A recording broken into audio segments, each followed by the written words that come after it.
Mary had a little lamb. We believe that all men are created equal. To the magnificent mosaic that is America. From radio beacon to radio beacon. I have a dream today. Change has come to America. Believe me. Help is on the way. Knock, knock. Who's there? It's a figment of your imagination. Randi Rhodes Show. Turn up your mind.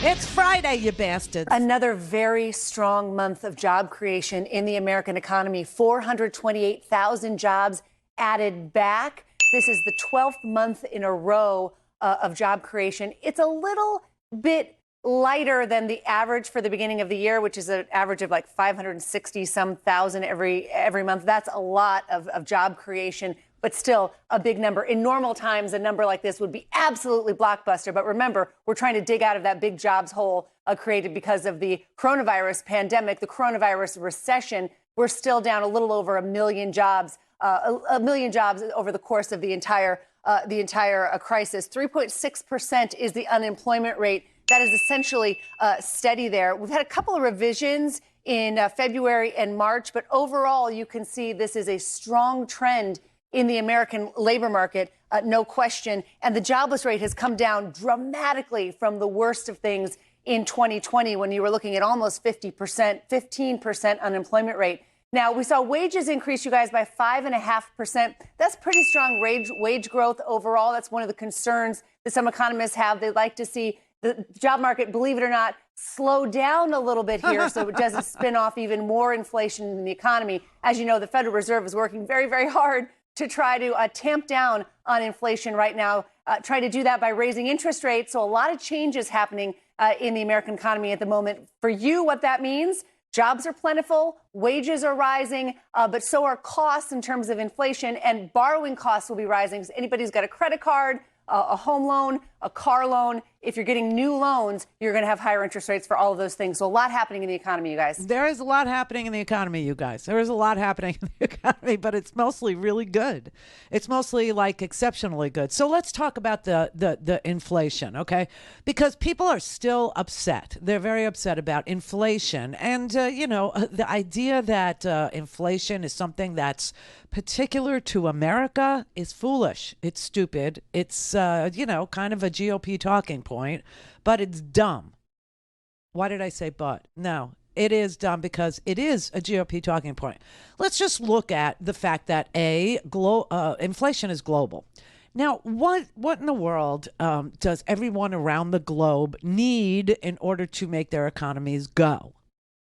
So I'm going to say energy, right? I'm just going to, off the top of my head, say energy. So let's have a little look-see at a couple of things that I've had beside me in my stack of papers all week, but was waiting for the jobs report to actually show you. Chevron and Exxon last Friday posted huge profits bolstered by sky-high gas prices. Sky-high gas prices. And guess what they told their investors? Guess what they said on their earnings call? Guess what they said? They said, we're going to keep oil production flat. We're not going to increase production. Roll it, speed it up, like in the chocolate factory. Oh, no. Oh, hell no. They're going to keep production where it is because they're making an extraordinary amount of money by gouging you and me. And then the idiots over on the other side of the aisle who are only interested in power, they don't care how they get it, they don't care who, they don't care the morals, they don't care about policy, they don't care about they don't care about anything, nothing except getting and keeping power. They are literally trying to divide this country over the fact that gas prices are very, very high, but leaving out the fact that Chevron raked in $6.3 billion in the first quarter, which is quadruple its profit in the same period last year, quadruple from the same time last year. Exxon brought in $5.5 billion. That's double their profit from last year.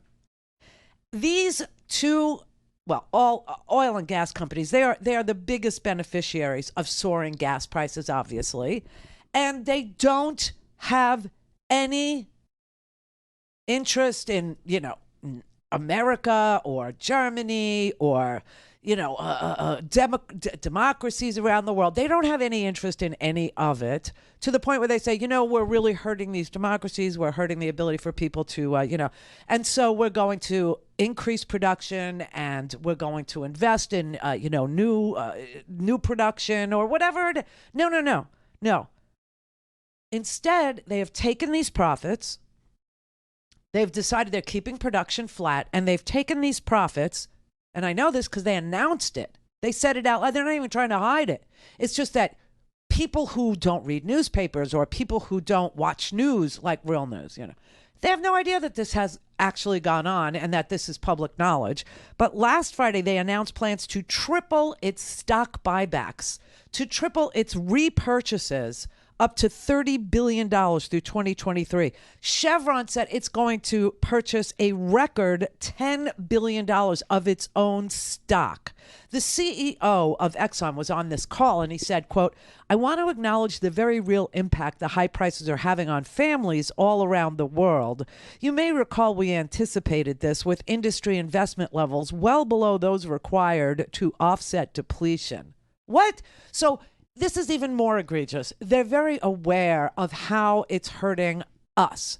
They're very aware of how it's hurting consumers, of how it's hurting democracies, of how it's hurting families. They're very aware of it, but we just don't care.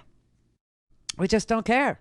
We told you this was going to happen, and you didn't do anything about it. You didn't regulate us. You didn't do a damn thing about it. And so, we've colluded. And we've set the price, and we're not going to increase production, which could affect lowering the price. I just want you to understand that. It's not even a secret, okay? Now, here's the cure. And this is why the Republicans don't want you to know about any of this. The cure is what Democrats have proposed, and that is a windfall profits tax, right? This is obviously a windfall. This is obviously double what they did last year at the same time. This is obviously a quadrupling of what they did last year at the same time. And so this is obviously, by definition, a windfall. And so here in the United States of America, you have a party that is very interested in passing a windfall profits tax so that you can't get hurt by this in the United States, which is all we have control over. Nancy Pelosi, Charles Schumer, on Thursday, they actually brought forward legislation to give the regulators the power to hit oil and gas companies with penalties for keeping their prices so high while returning the profits to their shareholders. They literally introduced legislation there, and you have these companies that are literally off your backs, off our backs. Here in the United States of America, look, it's a global problem, obviously, because they operate all over the globe. But here in the United States, we actually can do something about consumers in the United States. They are hoarding. We need to make a show like Hoarders that is as compelling. Do you know what I mean? They're hoarding all these windfalls, keeping the profits very, very high, keeping the prices very, very high at the pump. And we're looking at, places that are trying to prevent a totalitarian regime over in Russia from taking over a democracy in Europe called Ukraine. And, for them, it's a time of war. For Europe, it's a time of war. And there is no excuse for big oil to profiteer, to price gouge, or exploit families in this time of war in Europe. And they're doing it there. Now, we have no control over here, but we sure do have control here.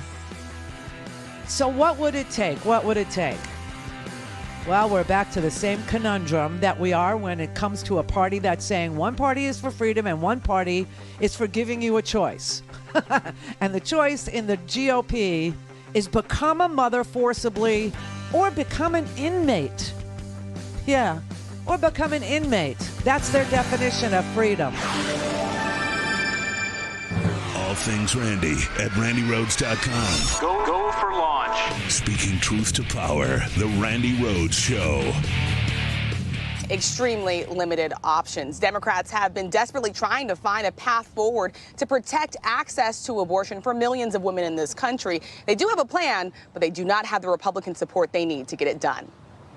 This morning, with the Supreme Court possibly poised to overturn Roe versus Wade, Democrats are scrambling to find ways to protect access to abortion. We are looking at a broad range of options. The Biden administration promising a fight, but not offering very many specifics. Over on Capitol Hill, Senate Democrats are pushing forward with a vote on legislation that would secure abortion access for millions. Next week's vote will be one of the most important we take, not only this session, but in this century. Republicans will not be able to hide from the horror they've unleashed on America.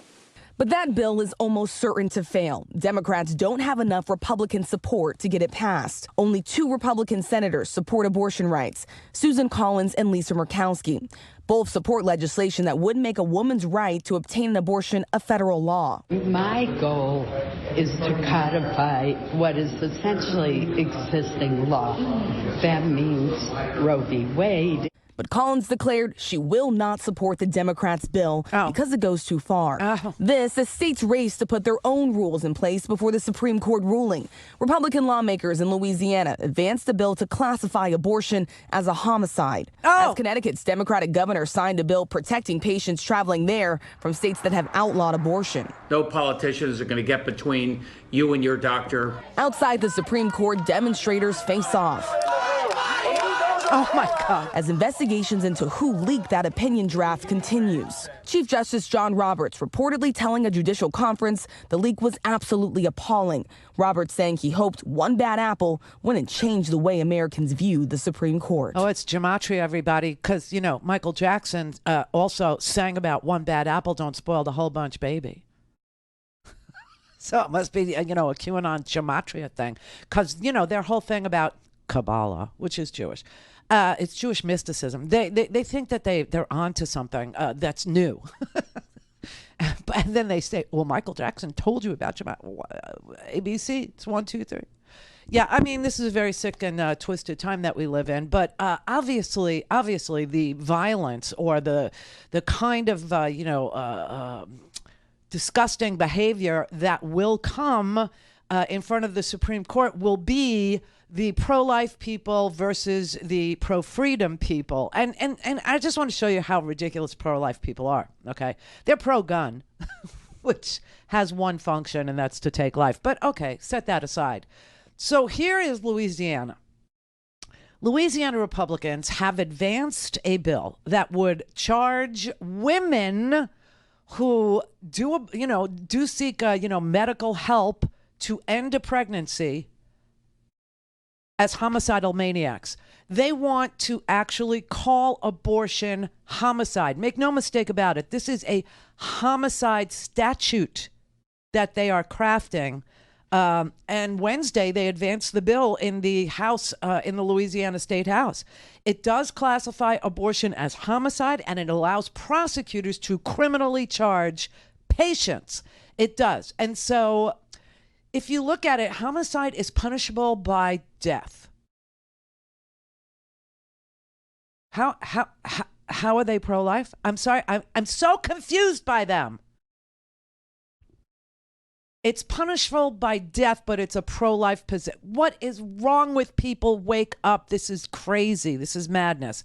And I just have to keep on trying to show people a couple of things about where we find ourselves. And the first really important thing is to know that we have not had, as Democrats, 60 Democratic senators. We have not had what it takes to defeat a filibuster since 1979.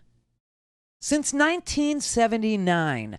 And so for everybody who's out there I get that you're outraged. I get that you're upset. I get that taking away a constitutionally protected right to privacy, a constitutionally protected right to be treated equally under the law, a constitutionally protected right could just be ripped out from under you because Amy Coney Barrett said so, right? Because she woke up and decided that she was more into Catholicism than she was into, human life. So yes, I get that. I am legitimately and completely sickened by this draft opinion, which literally goes back to like the 1690s in order to form its conclusion, to form its opinion about a woman's rights to privacy. Okay, I get that. But to sit there now and start screaming at Democrats when we haven't provided the United States federal government with 60 Democratic senators since 1979, since Reagan. Why do you think the Republicans love Reagan so much? They love Reagan so much because we had majorities. We had filibuster during all the periods in American history where we made incredible progress on everything from civil rights during LBJ's time, prior to that, FDR's time. We had massive Democratic majorities. Every time the economy crashed, like the great crash of 1920, the Republicans were in the majority. So, this is easily, knowable. But I don't know why people just refuse to open their eyes and understand that this is not the time to say Democrats have to go, or I don't like Democrats, or I'm done being a Democrat, or Democrats didn't do it for me, or what's wrong with you and why do you... We haven't had Democrats have a filibuster-proof majority since 1979. What do you want them to do? Now, you could say, I want them to do away with the filibuster. That would be one thing, that would be something. Because I promise you, if Republicans get a 51-seat majority in the U.S. Senate, if they get a 51, they'll do away with the filibuster. It'll go away so freaking fast you won't even believe it.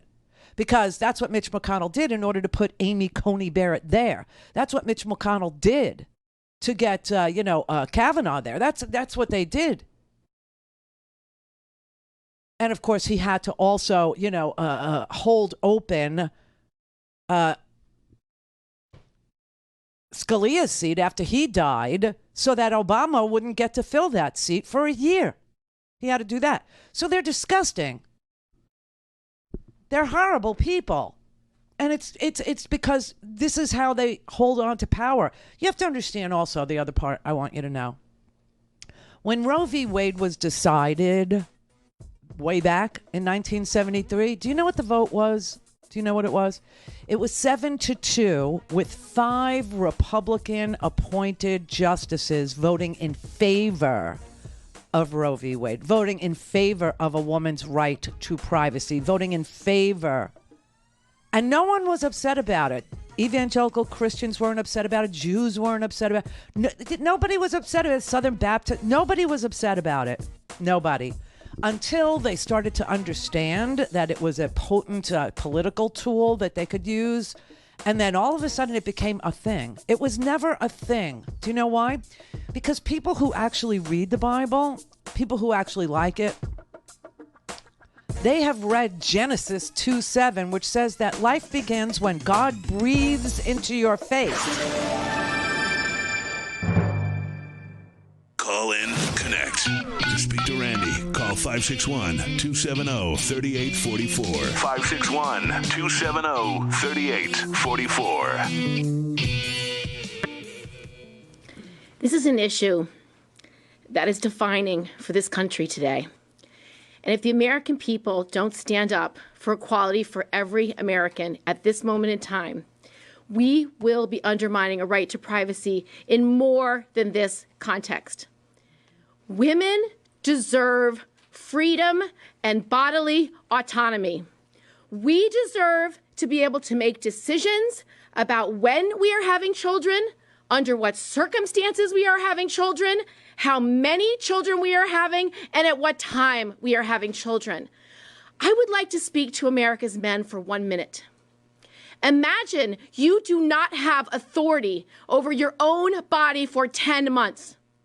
Imagine if that decision-making would not be taken away, even if you would die in childbirth, even if you couldn't decide who you were having children with, even if you couldn't decide when you were having that child. I don't think a man in America could actually imagine not having control of his body, his bodily functions, what happens to him, and what life would be like for 10 months. it's really for 18 years or even more in some cases. Sometimes they fail to launch, But I can't even begin to explain to you how ridiculous this slog of totalitarianism against women. Like, what do they think is going to happen? Do they think this is going to unify the country? No. Do they think it's going to make us all hold hands and sing Kumbaya? No. Do they think it's going to spawn a lot of cases about religious freedom? Because I'll tell you right now, rabbis across America are already crafting legislation that says that they are impinging on, our religious freedom. I'm a Jew, right? Our religious freedom, because we don't think that abortion is something that's prohibited in the Bible. In fact, we understand our Bible, the whole Pentateuch, to explain to us religiously, not that that's the way you should govern at all ever, but if that's the way that they view things now, because, Amy Coney Barrett is a woman of praise or whatever the hell, and Alito is a Catholic, and, what, I don't care. The religious part of it isn't really what's supposed to, be in law, because, we have the Establishment Clause that prohibits that. But let's just say that is obviously what's motivating them. There's no agreement about what the Bible says between people who interpret it to mean fertilization. No, what Genesis 2:7 says, and you could, it's the very beginning of the story. It's the very beginning, okay? And it says that, we came from dust, and it wasn't until God breathed life into the nostrils that Adam was alive. So people who are of good faith some people think that that's when life begins.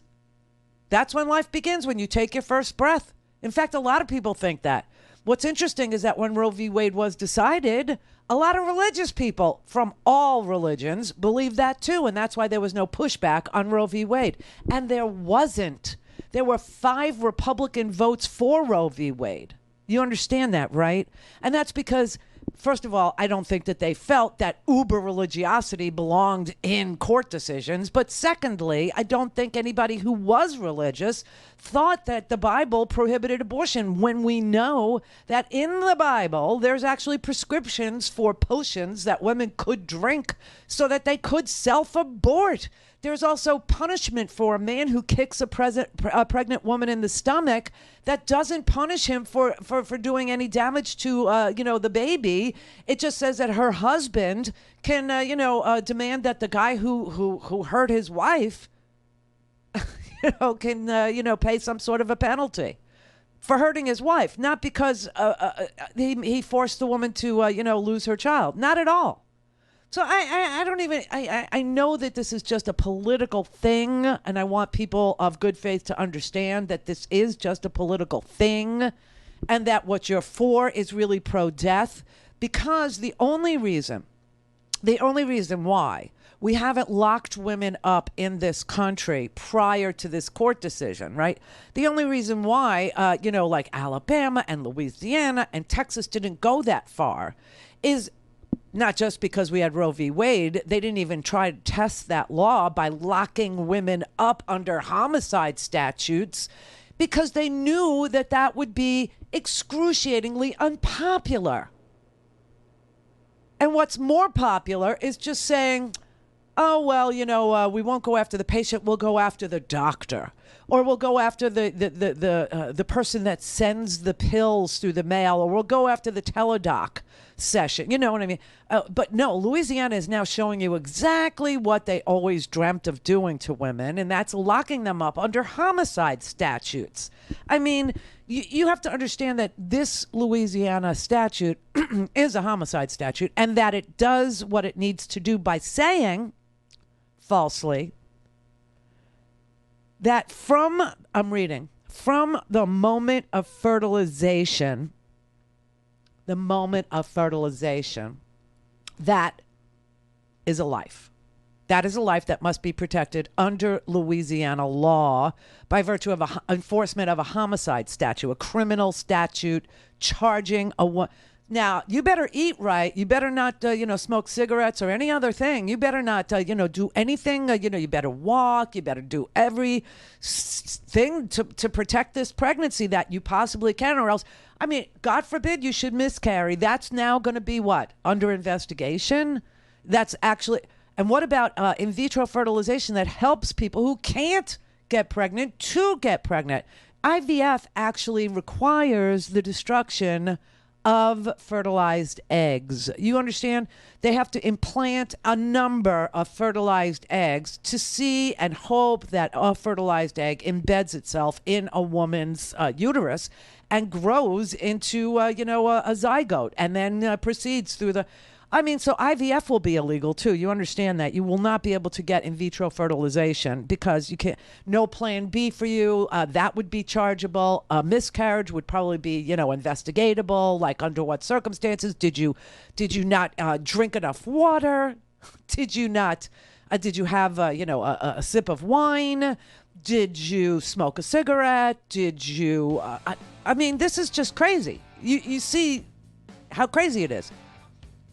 And right now, with regard to reproductive rights, it's not crazy.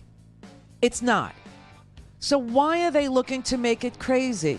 Why are they doing this? Why are they trying to rip us up?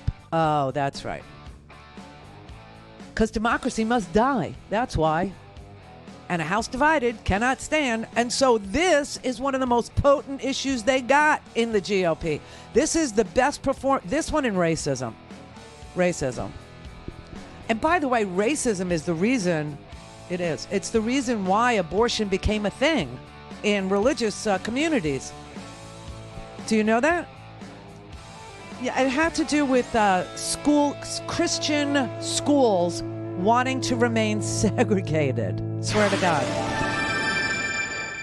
This is the Randi Rhodes Show. To speak with Randi, dial 561-270-3844. That's 561-270-3844. This opinion is dark, it is incredibly dangerous, and it is not just about a woman's right to choose. It is about much more than that. And I hope people now are fully aware of what we're up against, because the only answer is at the ballot box to elect people who will stand up for every American's rights. And any American who says, look, I'm not a woman, this doesn't affect me, I'm not black, that doesn't affect me, I'm not gay, that doesn't affect me.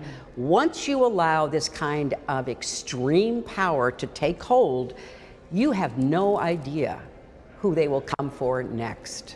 That is the entire point. That is everything. That is something people have to understand. You lose your right to privacy, whether you're a woman or a man, if this Supreme Court decision is published and it stands as being, the interpretation of rights in this country. I'm always surprised at how the freedom people are so pliable.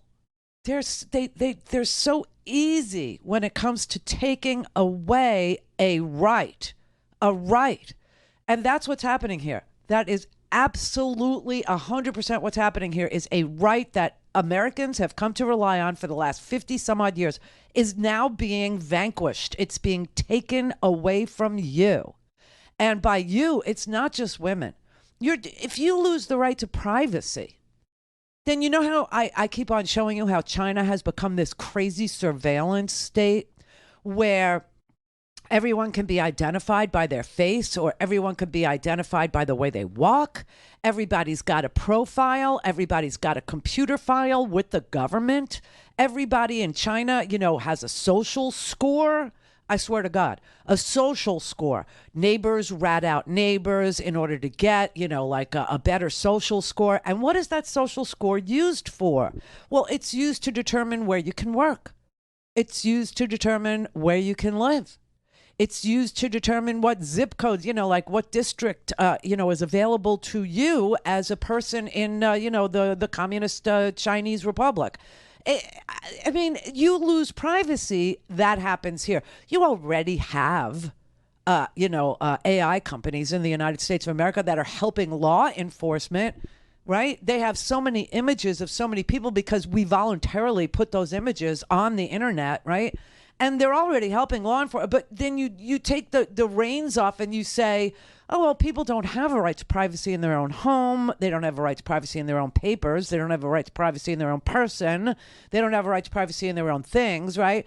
And so you can create these social files. You can create these profiles of people, and we will use them in order to hire, in order to make, loans, in order to...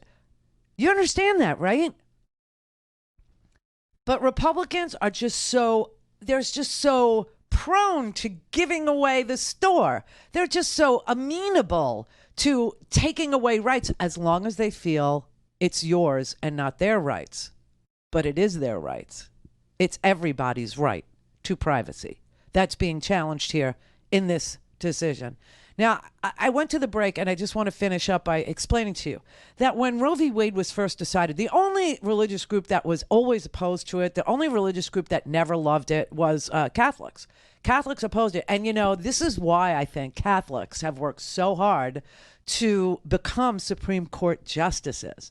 This is what you have. You have a very radical, and I botched the story yesterday of the woman who died in Ireland. I said that she had died after she had a botched abortion. And I knew, driving home, I said, I think I got that wrong. And so I got an email from a woman who listens to us in Ireland. Thank you for writing me. And you were very kind in your criticism. But she was absolutely right. The woman in Ireland in 2012 who died had a very natural, normal pregnancy. She was, I think, in her third or fourth month of pregnancy when all things went bad. Let's just suffice it to say, rather than getting into her medical history, and she really needed to have an abortion. She needed to have a DNC. She needed to actually have medical intervention in order for her to live another day to try again. And back then in Ireland, 2012, when it was illegal, they said no, and they let her die. They let her die. When a simple intervention would have prevented her death, allowed her to continue her life and try again. Because all she wanted was to have a baby. And it took 6 years from that death before Ireland actually said, okay, we get it. That a living, breathing person is more important than an embryo or a zygote or even a fetus if it means that the living, breathing person is going to die. It is a culture of death, okay, that they had going, that we had going until 1973. Now, in 1973, only Catholics opposed it, and that's why I wanted to bring that up. But conservative evangelicals didn't. They had no objection. The Southern Baptist Convention, they actually had they passed a resolution in their conference calling for legal abortion in some circumstances back in 1971. And then they re-ratified it, they reaffirmed it in 1974. A historian named Randall Balmer said evangelical leaders didn't seize on Roe until the contemporary religious right started to coalesce around this issue in the late 1970s. And this was in response to the IRS stripping away from a Christian school their tax exemption because under their version of religion, they got to keep schools segregated. That's what started it, racism. So you had a private Christian school that wanted to stay segregated, and they also wanted their tax deduction. And the government stripped away their ability to say that they were a religious organization because they wanted to segregate, and the law had changed. And they didn't want, and so this is when they got active and started coalescing people around abortion, the issue of abortion. All because of racism. All because of racism. I'm serious. And so in 1979, when we didn't need to do anything, because 73, 6 years later, everybody accepted that Roe v. Wade was the law of the land. That was the last year that Democrats had a filibuster-proofed Senate. That was the last time. So now we're going to have to do kind of what Ireland did. We're going to have to bring a case, a different religion other than, contemporary, evangelical Christianity, who, by the way, has no historical roots in objecting to abortion. None. Okay. So we know that.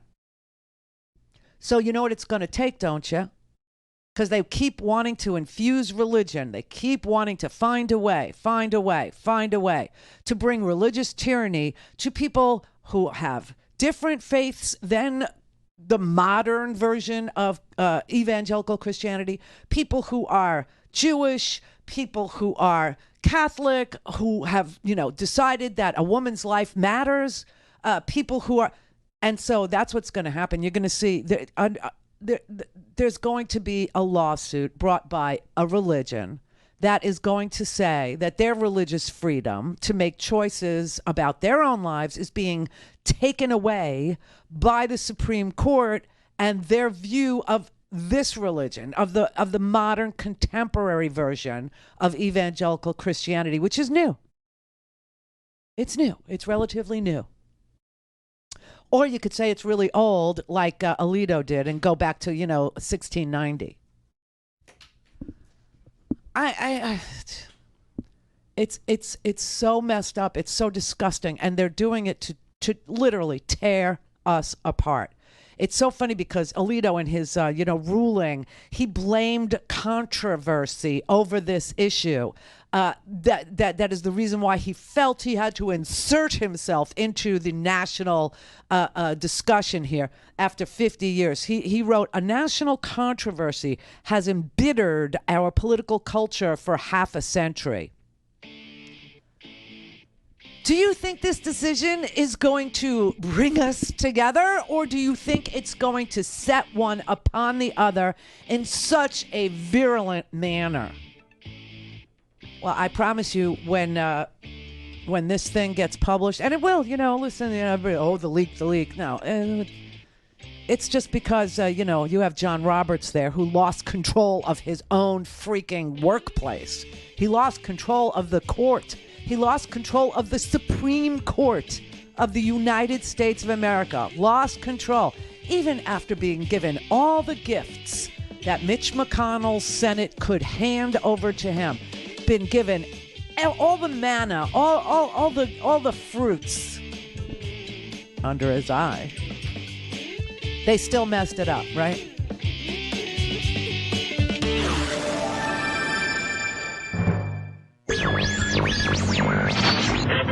Mary had a little lamb. The fault. We believe that all men are created equal. To the magnificent mosaic that is America. From radio beacon to radio beacon. I have a dream today. Change has come to America. Believe me. Help is on the way. Knock, knock. Who's there? It's a figment of your imagination. Randi Rhodes Show. Turn up your mind.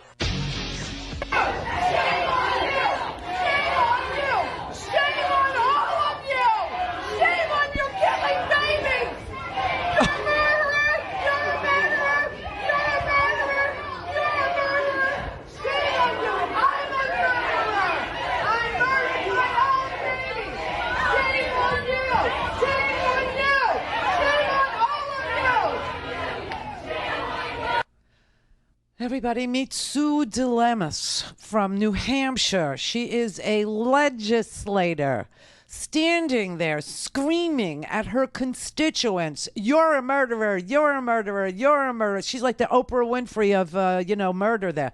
I mean, it's just an amazing thing. And then, did you hear her right? Did you hear her right? When she goes, "I'm a murderer. I murdered my own baby." Yes, that's right. She actually is a self-loathing little twit who is, full of, I don't know, remorse or guilt or self-loathing or something or other, because she apparently had an abortion years and years ago. But here's a fun fact about Sue. Here's a little fun fact. Sue's husband, Jerry, just got sprung from the federal pen.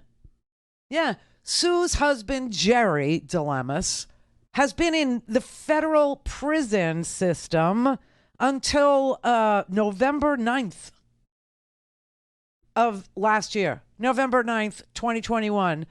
Jerry was sprung from a 6-year prison term for being an armed insurrectionist at the Bundy Ranch. Yeah, he's one of those Oath Keeper dudes. That's her husband.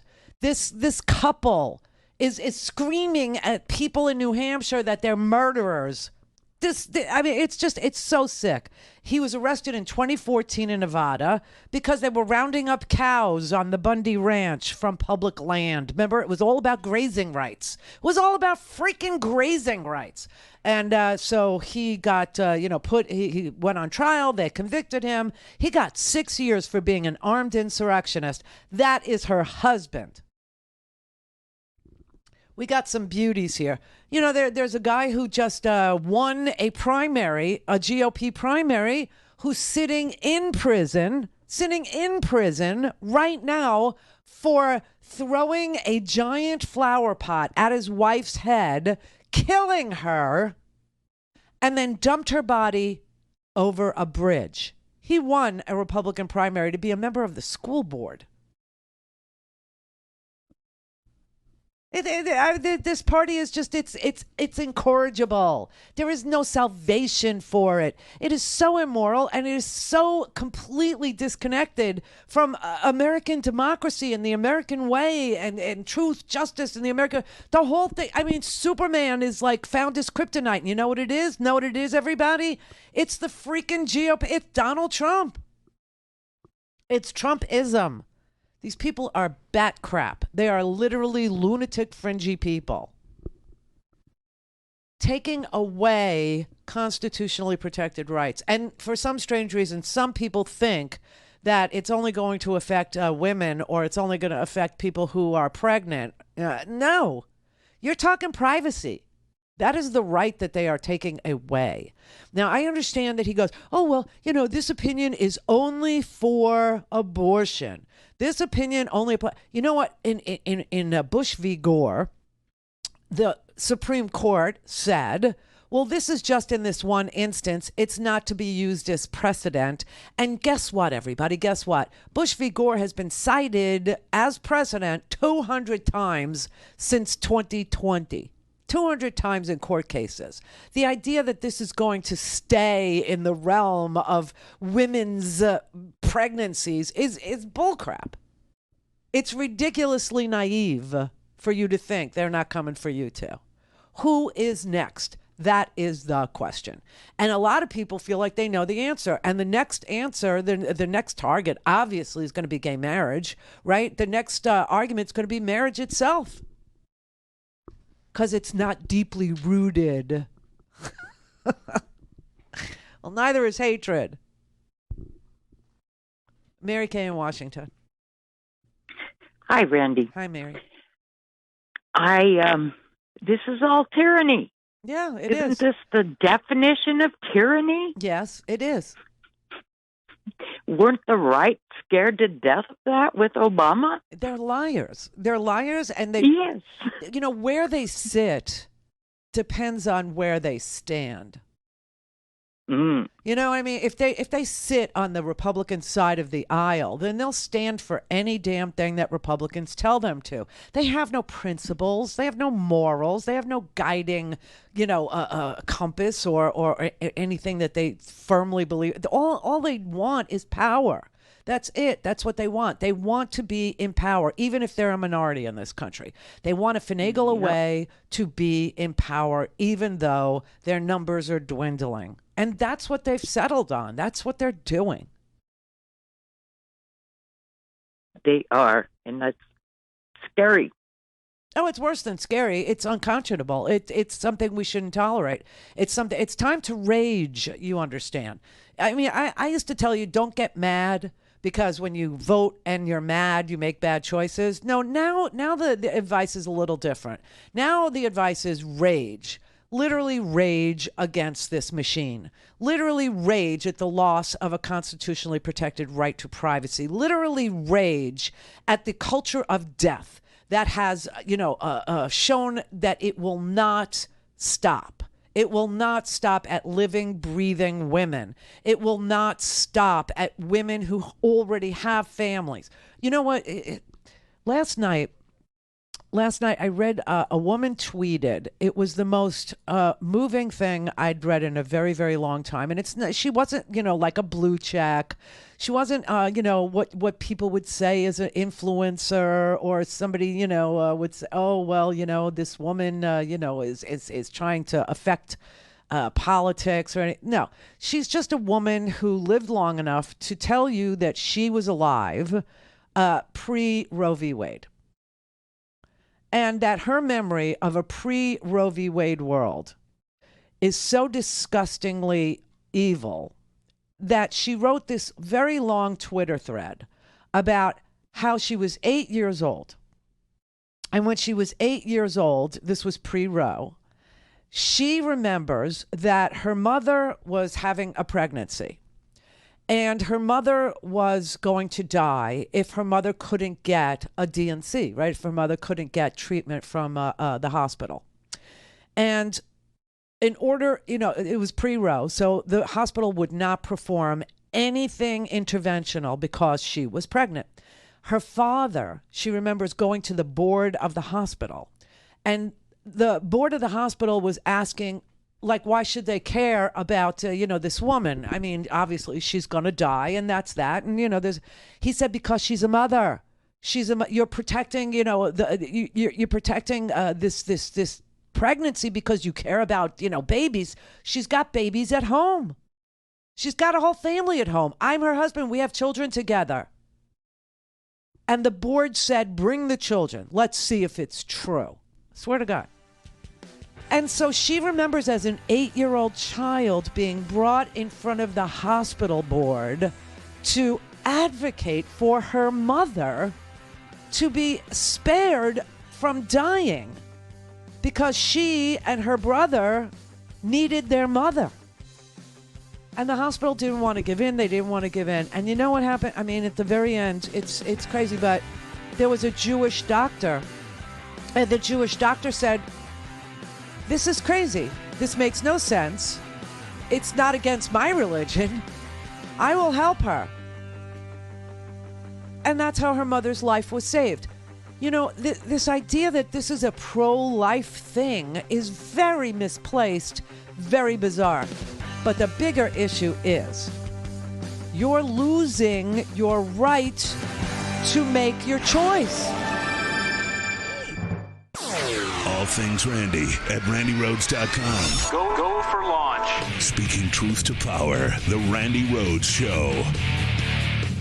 I do want to focus very much on the idea of what it means to outlaw abortion. I lived in an America where abortion was illegal. Mm-hmm. But it didn't mean that all abortions stopped. It just meant the safe, legal abortions stopped. I lived in an America where women bled to death from back alley abortions. I lived in an America where women developed infections, horrible complications from unclean abortions. I lived in an America where young women took their lives rather than go forward with an abortion, with a pregnancy that they could not manage. Look, we passed laws at the federal level to decide minimum wage, to decide access to health care. This is about protecting not the people with power. This is about protecting all of the people in our country who don't have power. So, it is interesting because the right that they're literally attacking is the right to privacy. But the effect of it, the immediate effect of it, is that women will die because it's not going to change the circumstances under which a woman feels that she can have a successful pregnancy and or a family. If you dictate to a woman who she needs to have a family with or when she needs to have a family, or that she's got two choices in America, become a mother or become an inmate, you're going to see women die. That's what you're going to see, okay? And so this woman who put this amazing thread up last night, she deserves to be heard because she lived through this within her own family, right? And she's trying to send out a message for people who don't know what America without Roe or without privacy protections is. And so she just said, pre-Roe, I was 8 years old. I came home from school and I found my mother lying in a puddle of blood. She was weak and asked me to call a neighbor. She was miscarrying, but the embryo would not abort. For 48 hours, she bled while doctors transfused blood, waiting. Abortions were illegal.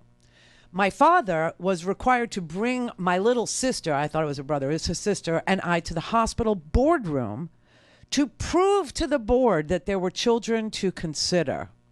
I'll never forget standing there watching my father get on his knees and beg the board to save my mother.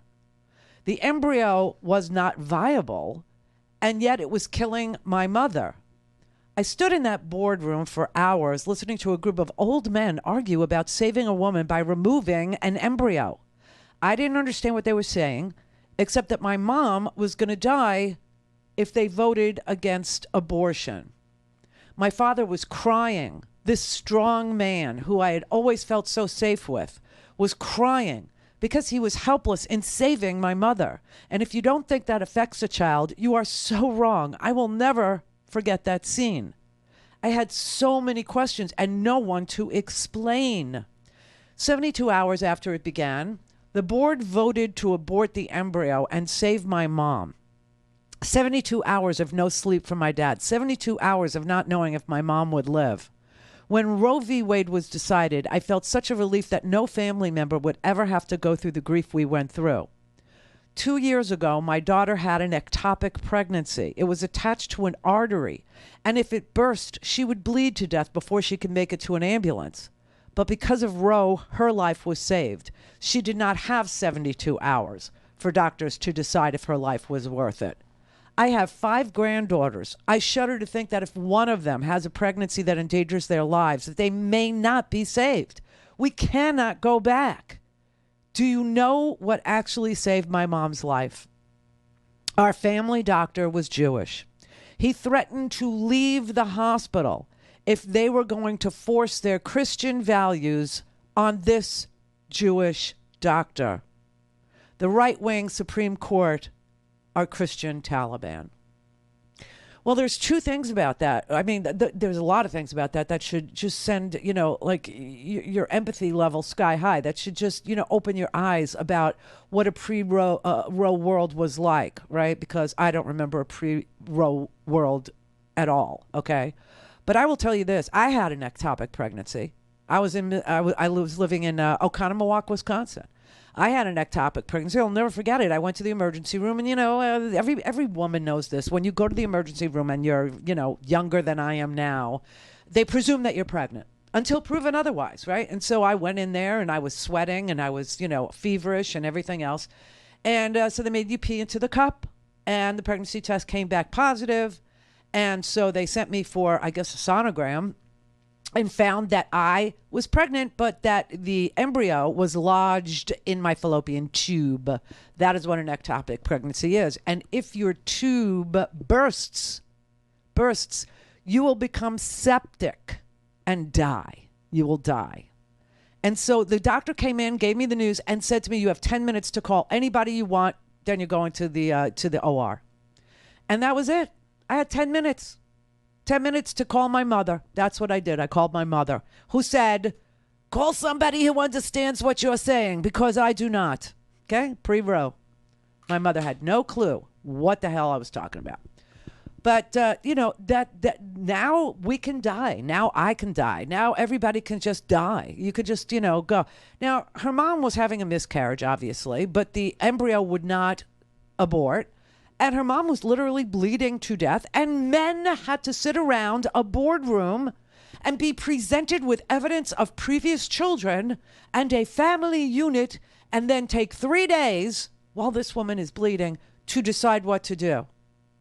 And of course, like I said, Jewish people do not believe, they don't hold the same view you do about when life begins. We don't think it starts at fertilization. But anyway, these are the lessons that you could learn. This is the teachable moment that you could be having, that America could be having. But instead, you have Jerry and Sue, an insurrectionist and his state legislature, his wife, was a state legislator, screaming at people from the Capitol steps that they're murderers. This is where we've gotten ourselves to. Kelly in California. Oh, no, I'm sorry. This is Russ. Hey, Randy. Russ in New York? Randy. No, Randy, Kelly. I'm here. Oh, okay. Hi, hon. Hi. Hey, get well, dear. Hey, you always tell us, follow the money. Mm-hmm. I was thinking when you were doing your opener, I'm thinking, oh, my God, who's to stand to make money from this? Private prisons and lawmakers. How many lawmakers are lawyers? How many justices have law firms? How many of their wives are law firms? Who's going to make the money on this? That was my first thought. I thought, oh, my God, this is because it just doesn't make sense. It's even worse. It's bigger than private prisons. It's bigger. It's about, if we lose. Go ahead. Before, I'll tell you real quick. Before Roe, I was a young girl. It passed when I was in high school. My mother's neighbor, realized she drank Drano. She died trying to abort a child. Right. Maybe ivermectin. I don't know. Could abort. Who knows? No, yeah. I mean, you're not going to stop abortion. You're going to stop safe and medical. Call in, connect. To speak to Randy, call 561-270-3844. 561-270-3844. Remember what this opinion is about. It has opened the door to a whole lot of ugliness. Yeah. Open the door to the question, contraception, criminalizing a woman who seeks an abortion. Will every miscarriage now be investigated?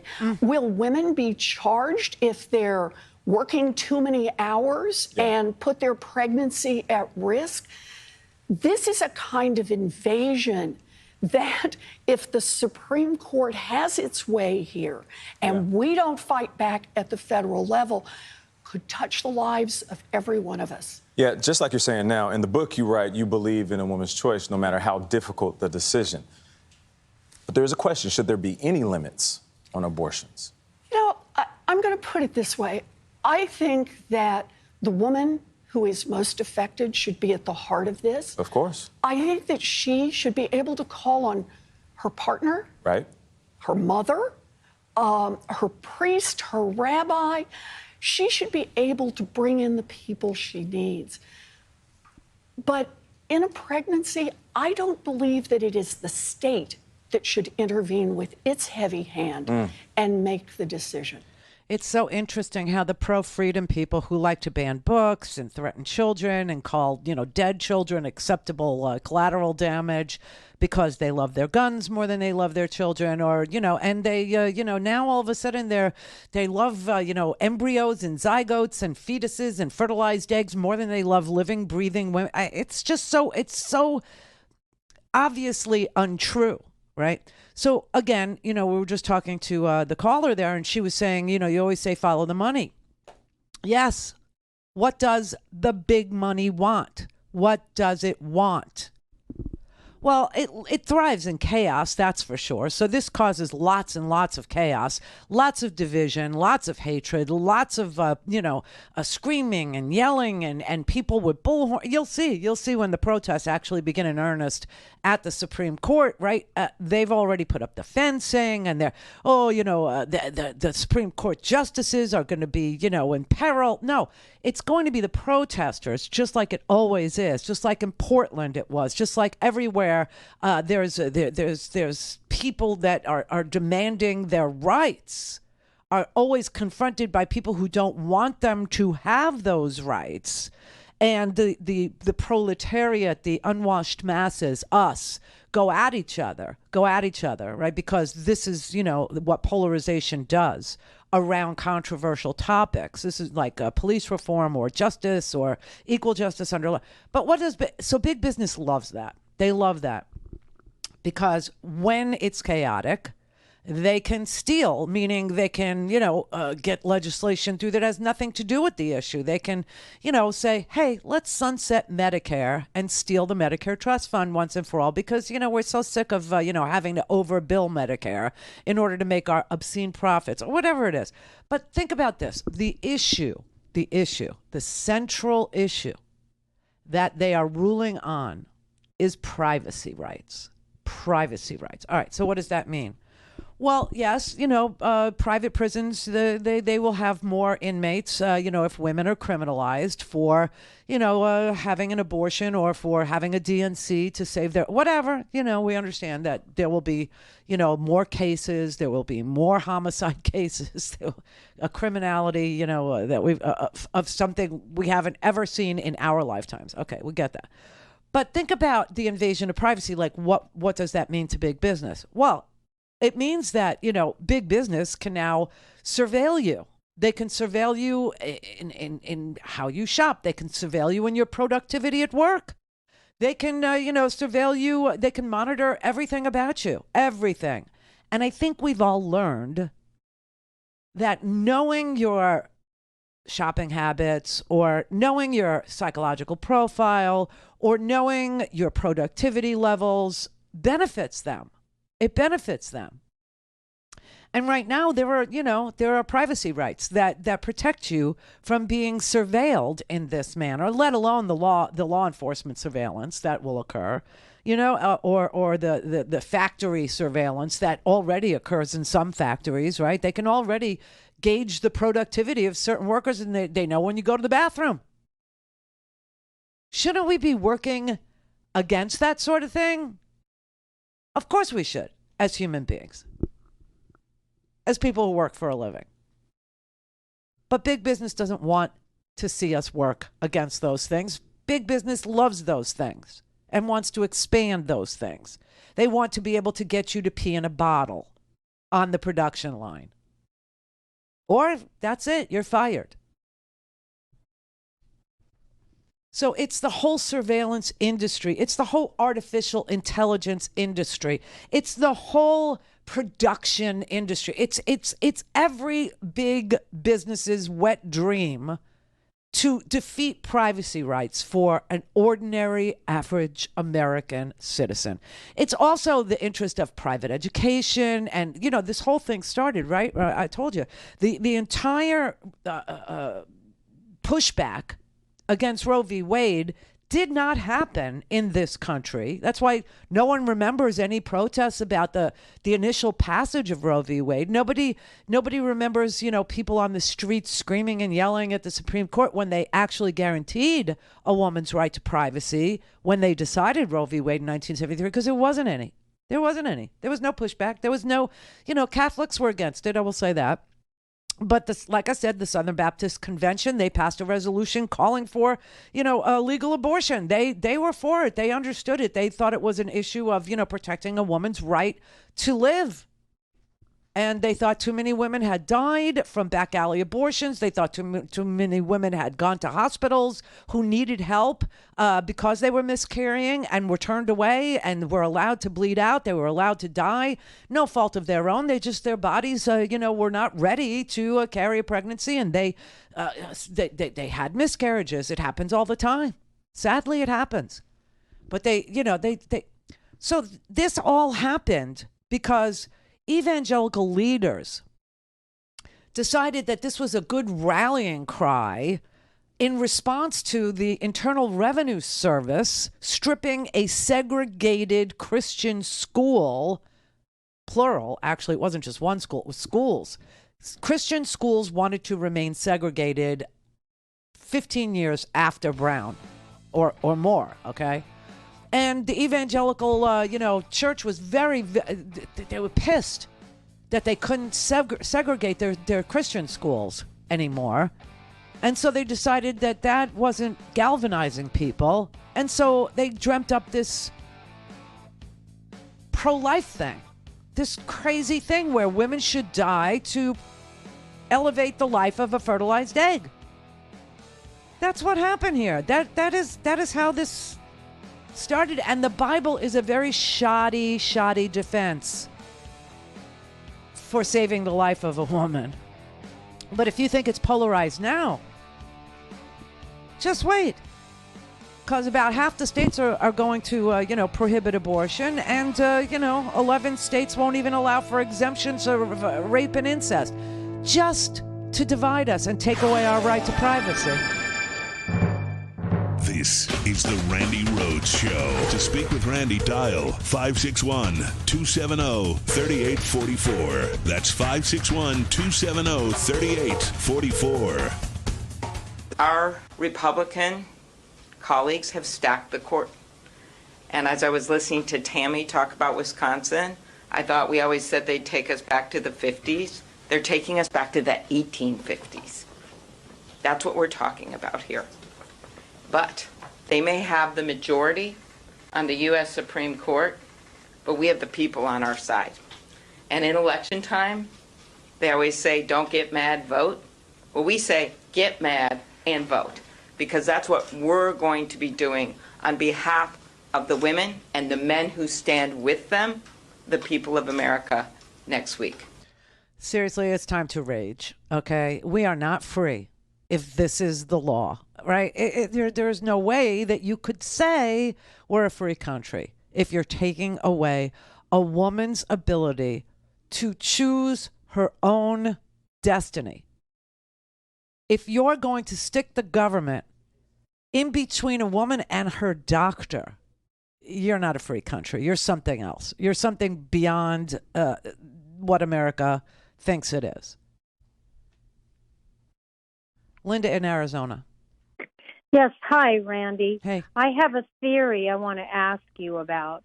My theory is that the leak from Alito was basically a trial balloon, and that they were just trying to get public reaction. And now that they see the reaction is really bad, that they might want to keep Roe in place and now just restrict abortion to only 6 weeks. What do you think of that? Well, I mean, it's a disgusting outcome either way, that they're inflaming the population to gauge our reaction to losing a constitutionally protected right. That's disgusting. And 6 weeks, I know that women don't even know. We don't know we're pregnant at 6 weeks. I had no idea I was pregnant when I had, my ectopic pregnancy until I almost died. I had no clue I was pregnant. Okay. But this leak thing, it's very Bill Barr-like in this way. When the Mueller report was coming out, and it was coming out, and it included crimes that the president of the United States had committed, obstruction of justice 10 times, but they knew that they could not prosecute the sitting president, right? So Bill Barr came out and leaked what was in the Mueller report, but colored it in such a way that there was nothing to see here. It seems to me that that's what the Supreme Court is doing with this, too. Yeah. Ruth just fell again. Oh, she's having such a bad week. Mary in Illinois. Hi, Randi. Hi. I'm thinking that if we follow the money, we might follow it right to some of these churches that are invested in private adoption agencies. Oh, I read that. Are you talking about that very long article about adoption agencies? It was 30 pages or something like that. I didn't see anything about it. There's an article. I didn't put it in the homework because it's really, really long, about the adoption industry and how it is an industry, Mary, of supply and demand. And the supply is down. Yes. There's a downward supply of available babies. So infertility is up because of environmental toxins. And no, it's choosing, right? It's choosing. It's not being forced into having a child anymore. So the people who are wanting children, there was a documentary on HBO. It was a whole thing about different environmental toxins, and one of them was about infertility and the fragrance. Well, so that's The Handmaid's Tale. Okay, that's what Margaret Atwood's Handmaid's Tale was referring to. It was referring to a horrible change in climate that caused infertility in women, and so women who still retained their fertility became slaves to the wealthy, right? Who wanted to have families but couldn't. But yeah, no, this is different. This is about how, because women are in charge of their own reproductive lives, there's a shortage of babies. That's part of it. And Amy Coney Barrett, who, she collects children, right? She goes around. Oh, yeah. Right. And so she's for the safe harbor thing, right, where you drop your child off at the fire department or you drop your child off at the police station, right? You go through your pregnancy and then no penalty for dropping off your child. I mean, this is some sick stuff. Well, and if that's what you want to do, that's your option. Right. But this should not be your only option. Exactly. And so my advice to people all throughout these years who ever start, because when I started broadcasting, they already started ginning up hatred around the Roe v. Wade decision, right? And prior to that, when I was a DJ, and nobody cared about Roe v. Wade. It wasn't a thing. It wasn't anything anybody was upset with or had a problem with. It wasn't. Okay, until they decided, and by them I mean the Republicans decided this is a really emotional thing. If you play it right, if you sell it to people in a certain way, they will, say it's murder and blah, blah, blah. And it worked for them. It worked so well. But what's crazy about it is the response to all this hatred was for me to say, well, then don't have one.